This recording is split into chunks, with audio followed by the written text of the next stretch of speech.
A dramatic day for global athletics. Unfortunately, Jamaica's men's 4x100 team coming out on the wrong end. This exchange, Raheem Ford to Kishane Thompson.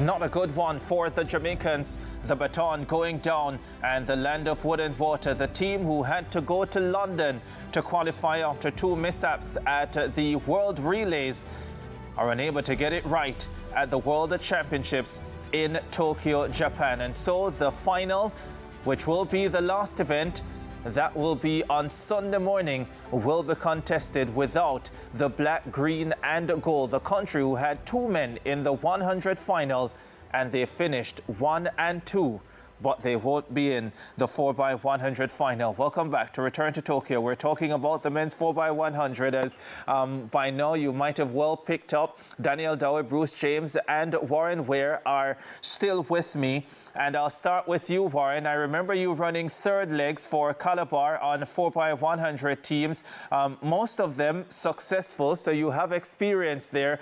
What went wrong this morning? One of the biggest things for us is in high school, we are training day in, day out with relay baton exchange.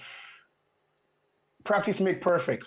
Practice makes good. And if you practice something, it becomes second nature. I don't think we have enough practices and enough camps in place like the other countries, to just, make us be a little bit better even on our bad days. And I think we had a bad luck today. Our third and ankle leg wasn't solid enough, and that mishap cost us a potential gold medal. Daniel Dowie. Well, the outgoing runner and the incoming runner, they have a job. They both have a job. And from what I saw in the exchange of the baton, when you are giving the baton, you are to ensure that the other runner receives it, grasps it firmly before letting go. And the other runner is supposed to ensure that they grasp it firmly and get going. So somewhere within that exchange, Ford seemed to have passed the baton, and then before we know it, the baton is flying. So I don't know what happened in terms of that handover, but somebody did not either hold it firmly from Kishane's end, or Ford did not ensure it was securely placed before letting go. So something happened between that, because the exchange was made, contact was made, but there wasn't firm grasp in that exchange. So frustration, of course, agony for the entire country and for the athletes themselves. Nobody's going to be harder on themselves than the actual runners who caused that mishap. Entire country is banking on this relay to win, not just qualify, but win. So devastation all around, but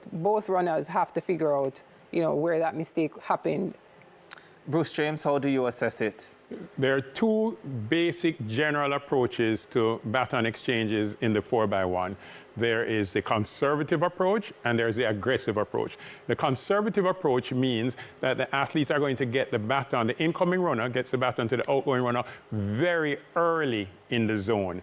So if we look at what the women did, and we'll see that after this, I'm sure, you saw that our Jamaican women did conservative exchanges where the athletes incoming runners got very close to the outgoing runners very early in the zone. There's an aggressive approach where the incoming runner gets to the outgoing runner late in the zone. Now you might say, well, why don't you always go conservative? The conservative exchanges generally result in slower times. They are safer, but they are slower. And the aggressive exchanges are more risky, but give a greater reward with respect to time. It is clear, based on what we have seen here, that that third and final exchange was an aggressive exchange, in that Raheem was getting to Kishane late in the zone. The pass did not take place, as Daniel said, but it was already really late in the zone by the time the exchange was to take place. An aggressive exchange, dangerous, but could be rewarding if it's done well. Did Kishane go out too early? Did Raheem Ford take too long to get to him? Kishane also stepped outside of his lane. Did that impact the change any at all? Let's address that. Stepping to the right of your lane without impeding any other athletes, no harm, no foul. There's no disqualification there. So some people have asked about Kishane's right leg stepping into the lane to his outside. Jamaica started in lane 3. His right leg, that is Kishane's right leg, got into lane 4. No harm, no foul. It's difficult to see the marks on the track to see if Kishane went too early, but the reality is the incoming runner in a conservative exchange would have already caught the outgoing runner. And that did not happen. This is where the exchange was to take place, which would have been very late.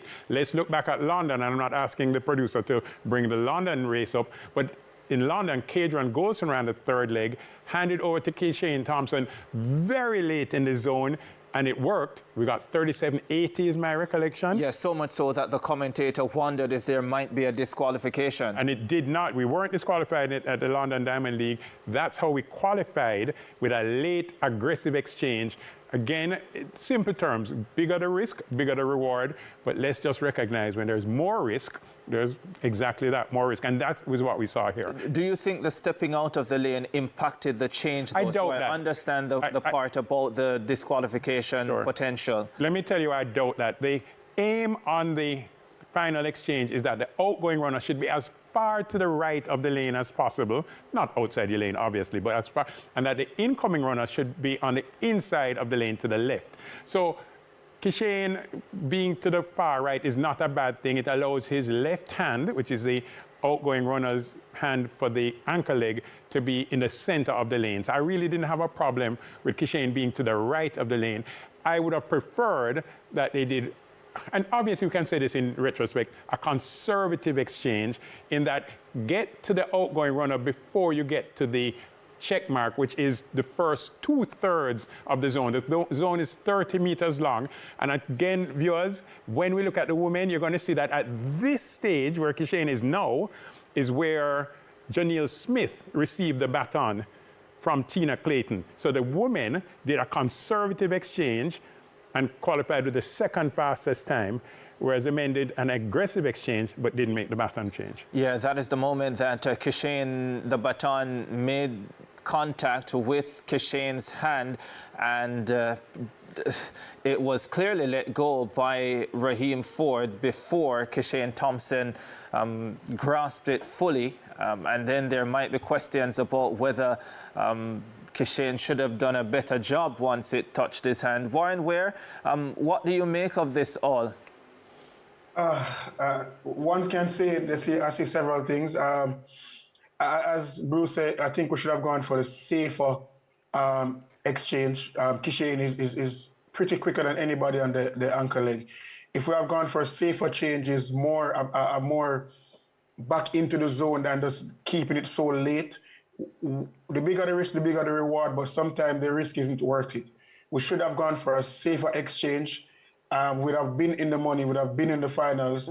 I know both gentlemen are going to beat themselves up, but safer changes always. Yeah, Warren, I'm sorry to cut you off here, but I hear this talk about safer changes. But if you've had the World Relays, if you've had the opportunity, most of this unit, to go to Italy and train for a week to qualify by running 37.8, if you've had a training camp in Totori before you get to Tokyo, if you've had the opportunity to train while you are in Tokyo and get these changes down, then why are we talking about safe changes? What's the point of all that practice if we're going to come to the big dance and talk about all these safe conservative changes? All right, my thing is that I'm different in the approach I take. I think that we need competitive sessions also. In high school or in college, you have a lot of times where we have other teams beside us training, because at the end of the day, training by yourself is cool, but when you have somebody moving earlier in front of you, that's where a lot of people panic.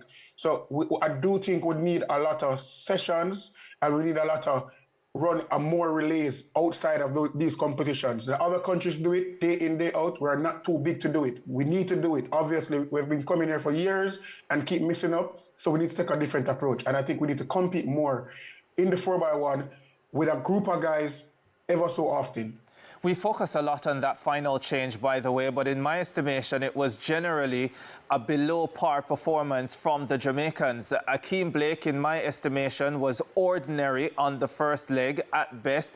Oblique Seville waited a year and a half to get the baton, really didn't go out. Maybe you can consider that one a safe change. He was fast on the backstretch once he got the baton. Obviously, he is the 100 champion. And then I just felt there was a timidness about the overall performance from the Jamaicans. Daniel, I'll start with you. Did you get that as well? And why would that be the case? Well, there's pressure when it comes on to getting the job done, safe exchanges. And if there is concern, maybe they know what they've been facing in practice. And I agree, the first exchange with Oblique Seville and Akeem Blake had me worried, but they made it safely. He did the job on the backstretch. And I have, after looking at that, replay, it seems that the Ford and Kishane Thompson were well placed in terms of their running. I think they had a great extension to make the successful change. It's just that either he really didn't hold the baton, it just wasn't secured. So the athletes, he was well ahead of the zone, had enough time to make it. He just let it go.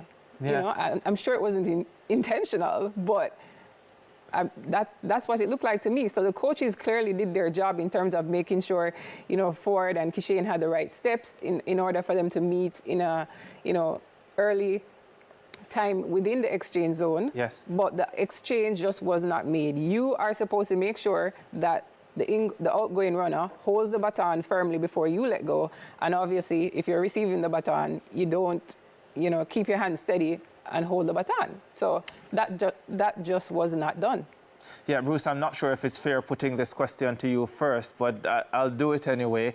One of the suggestions now, and I must say personally, this is also my feeling, and it's not because of what happened today, and it has nothing to do with Kishane's ability or inability to handle the baton. Is Kishane the best man for the anchor leg? And I ask that question because I think I like those guys with great top-end speed on the anchor leg. I think the best part of Kishane's race, as we've seen over the last year, is his start, is coming out of the blocks. Is he the best man for the anchor leg? I would say Oblique Seville or Kishane Thompson should be on that anchor leg. They are safest, fastest people. The real danger with having your fastest people on the anchor leg is that they're so fast. Kishane Thompson, you just said it, gets out very quickly. And I think that was part of what happened today. Raheem Ford coming in, he's 9.98 at his best this year. It was just difficult for them to get together. Kishane is just that fast. I think there are other things to do, but taking Kishane off the ankle leg, I don't think is the right answer. Interesting. Warren? All right. At my best, I'm 10.02, and I ran several 4x1 with both. It all comes down to practice, and it all comes down to how the coaches set the relay in terms of the markers. Like, it just goes into practice and it goes into repetition. If you do it so much, you will actually get used to it, and you will just be a master at the craft. Yeah, and Warren, I think let's use some numbers, and I like your example at 10.02 going to a 9.58, 9.69 man Usain Bolt. What's also happening that people should realize in the men's 4x1, not even as bad in the women's 4x1, is that these men are going at about 40 kilometers per hour. I want you to get into your car, and when you're driving, look at when you're at 40 kilometers, and imagine that a man is running that speed. That's the speed that we have Kishane Thompson and those gentlemen running at. And while doing that, you need to put your hand behind you, get a 15-inch baton, and then run. It's not a simple thing, and so your point about practice is critical, but the speed at which they're doing, even the women are back at about 35 kilometers per hour, a little slower. But 40 kilometers per hour with a hand up in the air, it's tricky. Practice is the only way. Yeah, by the way, my car struggles to go at 40. Daniel Dowie, what do you make of the point in terms of the relay order? The relay order, the only thing I would have switched was Ford to start in terms of Blake. I would have preferred him on the third leg, but between Thompson and Seville, I would put them on either straight, but I would definitely go with Thompson on the second leg. And Oblique Seville on anchor. Yes. Yeah, and just so that the viewers understand the options, though, when you're on the second leg, you have two jobs to do. You have to receive the baton, and you also have to hand over the baton. On the anchor leg, you have one job to do, that's receive it. So depends on who you want to give more work. Again, Oblique Seville, Warren Ware. This one is easy for. What school did Oblique Seville graduate from? The greatest school in the Caribbean, man. Calabar High School. That was for the highest. The school. Guys, when I say this, it's a shout out. If you're looking to send your kids somewhere, just know that Calabar has 2 medals at this championship. All right, so that wasn't what I was asking you for, but Oblique Seville at Calabar would have had relay opportunities. So receiving the baton and handing it off is great practice. And here, I think Kishane really is best suited for that ankle leg with his top end speed. Yeah, and by the way, I did not put Warren up to that because people are now going to say that because I went to Calabar, I put Warren up to saying that. I did not. And yes, like Seville and Orlando Bennett and the captain Frederick Dakers and Warren Ware, who is on this panel, I did attend Calabar High School. One quick one before we have to get out of here as well on the matter of Brian Level. So I know that that name will come up, but let's understand that Brian Level will not have contested the prelims in any case. We don't know whether he would have been brought in if we made the final, but what is for sure is that he would not have been involved in the first round, having gone through 3 rounds of 200 meters, with the final being yesterday. Yeah, he was always going to be rested for the first round, regardless of what the plans were for the final. So I just wanted to put that out there for the individuals who might be thinking, oh, that's why we should have put Brian Neville on the team and on the third leg.